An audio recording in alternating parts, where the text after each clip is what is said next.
love to get the thoughts about this kind of draft, because we were questioning it in game number 1, and game number 2 seems to be an even bigger question mark. Perhaps they're trying to be really sneaky, but they give away the Azir once again to UCal. KT, they're all smiles in the booth.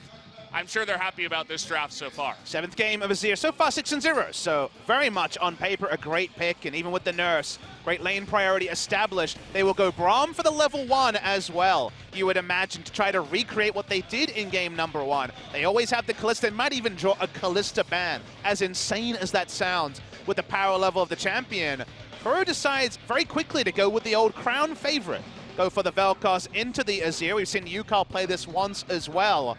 It is a good laning matchup, but you don't have priority in the matchup outside of maybe level 5, when you can get 3 points into your Unraveled Earth, the W, and just push the lane momentarily. In general, there's always the all-in potential from the Azir as well. So will this actually shut down the Olaf? And the mid lane priority KT were able to establish in game 1? My first thought is no. Yep, the Olaf gonna run straight at that Vel'Koz as well, but we're here into the second ban phase. Let's talk about this. Kalista being taken away from Def this time around. You don't want to Braum in your face. I think that's a good ban. Thresh going to be taken away from Tucson, as with already 2 support bans on the Rift here, they can go ahead and ban 2 more if they want to take that away from. And Mana looks like he might be doing a little bit of trolling himself, as they're thinking about top lane picks here for Smeb. What's it going to be? The Camille is open. It's just so obvious, Valdez. It was always going to be what they were going to hover, and they go Ezreal and Camille, the safest and strongest choices with their options open. We've seen the attempt to run the Conqueror Renekton into the Camille. It certainly can work. He sees the Hexa ultimatum and says, I got my ultimate, I'm ready to go. But how about another skill matchup? They need to find a win in the top one way or the other. A lot of our top laners spamming Conqueror Jax in solo queue. Oh. This is awesome. Okay, we will see the Malphite. This has been played in the LPL by Gimgoon. You can actually run Trinity Force Malphite into Camille and win the 1v1. It is also a secondary initiator.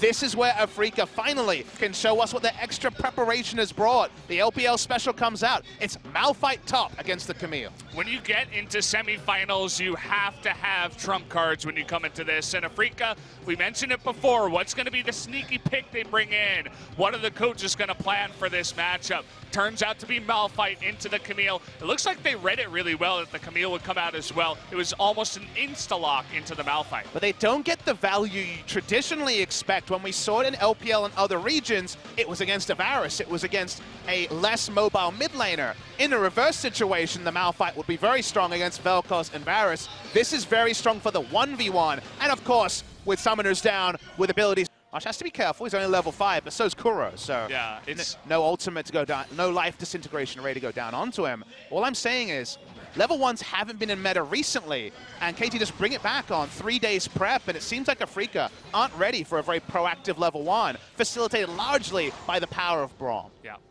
Kind Boy is certainly not... There's been a lot of lane control, now that can change now, as we're going to push on here. Level 6 advantage. Mana does not have it. Gets it now. Okay, there it is. The Chain of Corruption is actually not going to be there, but Death is going to get locked up, and there's the TP. First Blood going to come into Kuro, and now Mana in a lot of trouble. Tucson tanking this up and going to give the kill over to Kramer. Heals himself to get away. A double kill for Afrika on the bottom lane. Really nice timings there as Azir was in base. First practice move Afrika's made all series.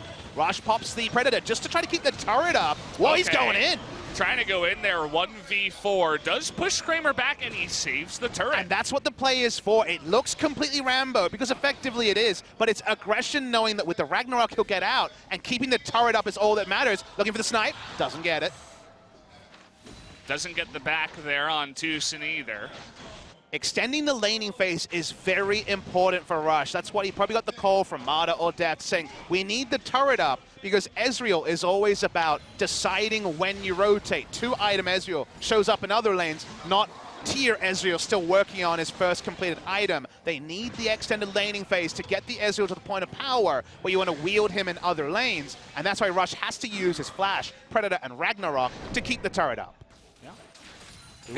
We watched the replay here. Azir's in base, a great timing from Kuro. Remember that Rush was there for a lane gank and also a counter gank, but had no mana, so eventually just went for the recall.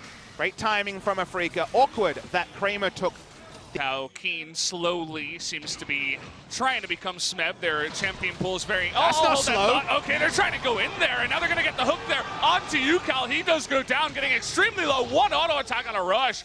Would have done it for the kill, but Tucson, we talk about this man on the recon. He's 7-0 so far, looking for his 8th win tonight. And this is the sort of play from Afrika we were expecting in game 1, but did not get. Fantastic point. And they get a lot of damage onto this turret. Will they actually complete it? They will. Thinking about forcing the fight there, even with the chains of corruptions, but Afrika not able to get there on time. And so they just trade 1 for 1. That mid-tier 1 going to be a little bit better for KT. Things overall going to scale up a little bit faster for both teams as 2 turrets go down. Rush just said, well, there's a lot of magic damage and bought 2 null magic mantles after dealing with that. And Rush is now caught. Okay, he's going to Ragnarok, but a little bit late. And there it goes, ticking down to actually Tucson with the Ignite. So free kill onto Rush, who's just face checking in there. Teleport comes in. She'll be a very free Baron for Afrika. And you see the difference of KT from ahead with Rush and KT from behind. They don't have any map control. They're going to go for the free Baron. They're going to get a free Smeb too. And Afrika Freaks are so far ahead. Smeb decides, hey, you bought my buddy Rush, I'll give you one too. Let me give you a free kill. And that's going to be the Baron and the Mountain Drake going to Afrika. And our prep told us that Afrika Freaks would be able to look at what KT's tendencies were and adapt. Game 1, we did not see that. But game 2, and also looking back, KT Rolster had picked for the early to mid game, played around aggression, and just taken leads. They won 3 games in a row because score was in blank space and there was nothing. Malphite now unkillable, and Smeb could just die. Oh boy, it looks like he was shopping too. Not gonna have enough to get out of this one. Hextech Ultimatum used as desperation on his way out. They pick up a free kill. Afrika looking good in this one. Afrika's gonna roll forward. Rush. Oh, got lucky there. Was far enough into the recall. Recall does go through. They continue to push in. Summoners up on most of their members. So once again, unstoppable force. We've never even had to talk about it. Rage blade. Look at this Baron just disappear. Rush, though, wants to come in from the steal. He needs to get it here. He got it! He gets the steal there. Smeb's still alive. But Rush and Smeb getting incredibly low. Looking to give their lives away. Mana also looking to go down here as he does. But the Baron is stolen by KT. Can they stop the push is the question. I think it's going to keep going. They want to still end this game or at least take a couple of inhibitors against the Baron buff. Excellent steal by Rush, but the base is already broken. 5 members strong are Afrika Freaks. And it seems like it's only going to be a half step forward and another step back. Yeah, they're going to have the Baron minions to help the push, but it's only Deft and UCal. Now, the Azir is fantastic against the push. When you are going into this, you remember 8.1, but it's 5 versus 2 right now. You got to buy some time. UCal trying to make the big play, is not able to scoop everybody. He's going to give his life. Deft still available here, trying to fight against what's an Ezreal to do? Look at Keen going head-to-head with Deft. He's going to get that 1v1. One last Q is going to do it. Down he goes, and down goes the Nexus. We're all tied up 1-1. 11-0, not a single kill picked up by KT Rolster in game number 2. Genius Malphite last pick. Answered both the Ezreal when we eventually got to the team fights, but that didn't matter. It was about answering the Camille in the 1v1, and he was able to just roll over the Camille. No impact at all. Keen in the